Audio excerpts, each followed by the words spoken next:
Hæ, nú ætlum við að tala um fjölskynsmæli. Fjölskynsmælar eru eitt helsta aðstoðartæki rafiðnaðarmannsins og með honum hægt að gera ýmsar mælingar. Ef við förum í gegnum mælinn sem er notaður í Fjölbrautaskóla Suðurnesja og sjáum við hérna að fyrsta mælingin er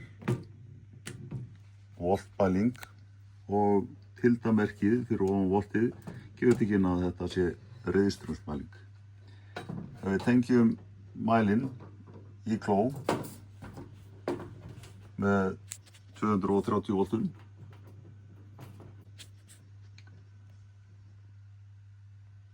þá sjáum við hér að við fáum mælingu upp á 230 volt. Þessi kló er tengt beint í vegg og ef við tengjum frá miðjupinna yfir í annan þá sjáum við að þetta er þá 0 vinstra megin og jörð í miðjunni. Tengjum frá jörð í lævírinn þá fáum við 230 volt. Ef við veljum bláa takkan það sem merkt er hertz hérna við hliðina þá færum við yfir í að fá hertzmælingu.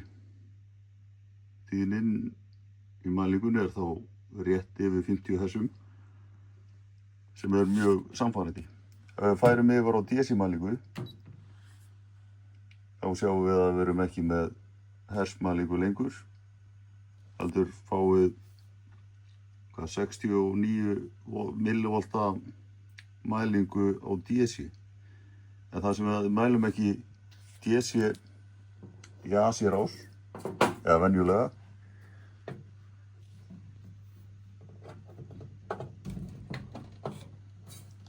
þá fáum við ekki mælingu þar frekar en þegar við mælum AC í DC-rás. Ef við tengjum nú DC-mælinn og DC-mælingu þá getum við mælt hérna frá DC-spennugjafa hvaða spenna er að koma út og þá sjáum við spennugjafinn er að gefa 3,89 volt DC. Það sem ekki eru fleiri mælingar undir DC og færum okkur yfir í millivolt og þetta er AC. Það sem ég er ekki með millivolta AC gjafa hjá mér þá notum við það ekki frekar. En sensortakkin hérna fyrir ofan er þá til að skipta yfir á amperkló.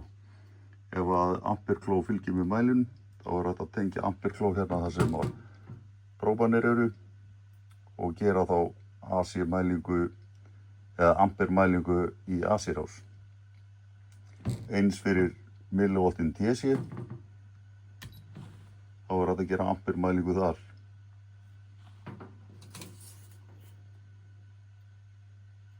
Sjá hérna hæsta mælingin í millivoltamælingu er 0,5 volt eða 500 millivolt.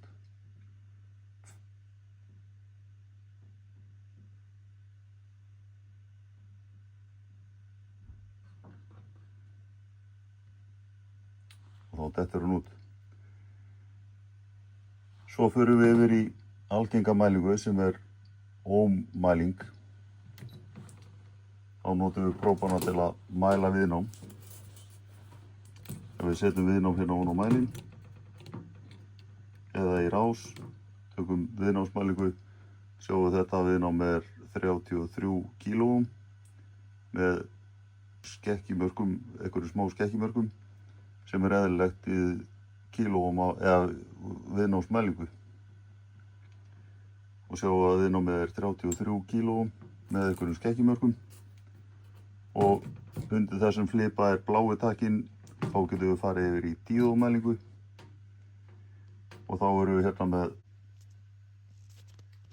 svo þegar við erum búin að gera mælingu, ohmmælingu, þá færum við okkur yfir á bláa takkan hérna og þá skiptum við yfir í díóðmælingu og þá erum við að mæla hérna díóð í rás og við sjáum opna spennu á henni sem er þá 0,54 volt. eða 544 millivolt.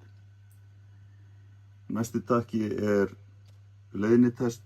Sjáum pípmerkið á eftir á bláa takkanum. Veljum bláa takkan og þá sjáum við að þetta ekki skamhlaupt í það, skamhleypt. Og en ef við setjum vírana saman þá sjáum við að þetta leiðni. Eins ef við mælum eitthvað sem skamhleypt, þá fáum við þennan tón með skamhlaupsmælingunni. Næsta mælingin þéttamæling. Þá skiptum við yfir á þéttamælingu með að ýta á bláa takkan og þá hægt að mæla rýmd í þéttum.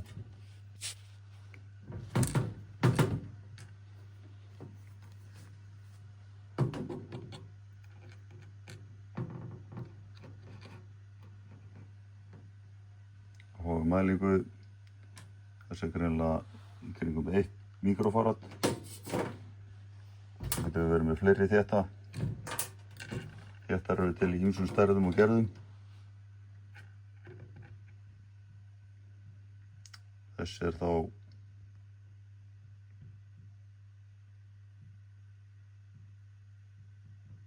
20 nanofarad. Og þá förum við yfir í næstu mælingu sem algengasta mælingin upp á að slasa sig á mælunum eða skemman með að gera vitlausa mælingu. Það straummælingin. Þegar við erum að mæla straum, þá byrjum við hérna á AC-straum og þá færum við þennan próbinn yfir á ampermælingu. Hérna á mælunum stendur að mælirinn þolir ekki meira en 10 amper. Og það öryggi á því, þannig að ef það fer yfir 10 amper, þá springur öryggið. Ef við erum með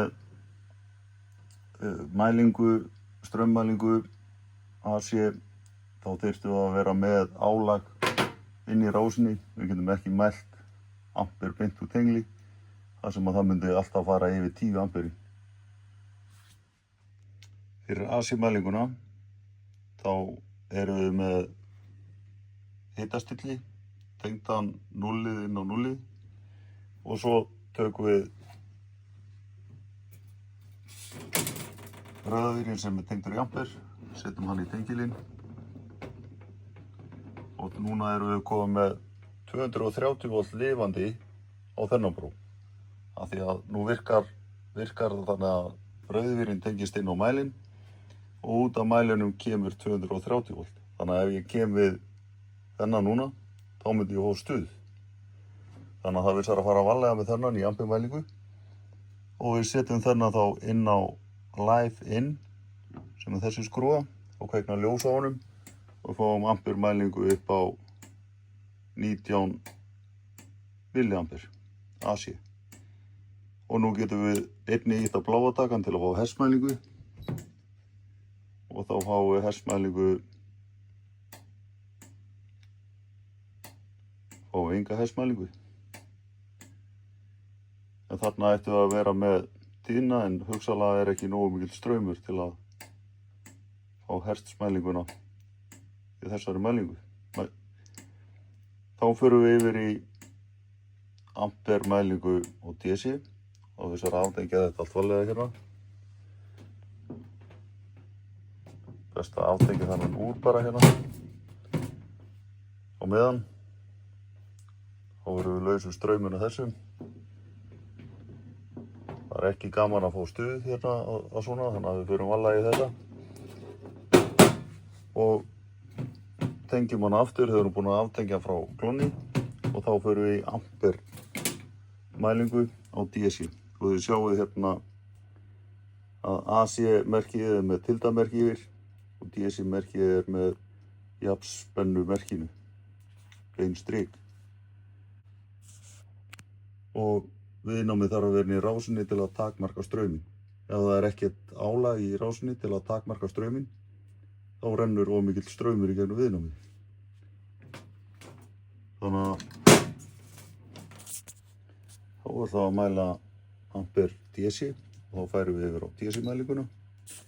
Tengjum spennugjafa, stiltur á 12 volt og erum með 470 ohma viðnám í rásinni og spennugjafinn tengist beint inn á viðnámið. Mælirinn tengist hinum megin inn á viðnámið og þá tökum við svörtu leiðsluna og tengjum inn á spennugjafann til þess að loka rásinni. Þá fáum við 26 mA DC og það passar með við 470 ohma viðnám.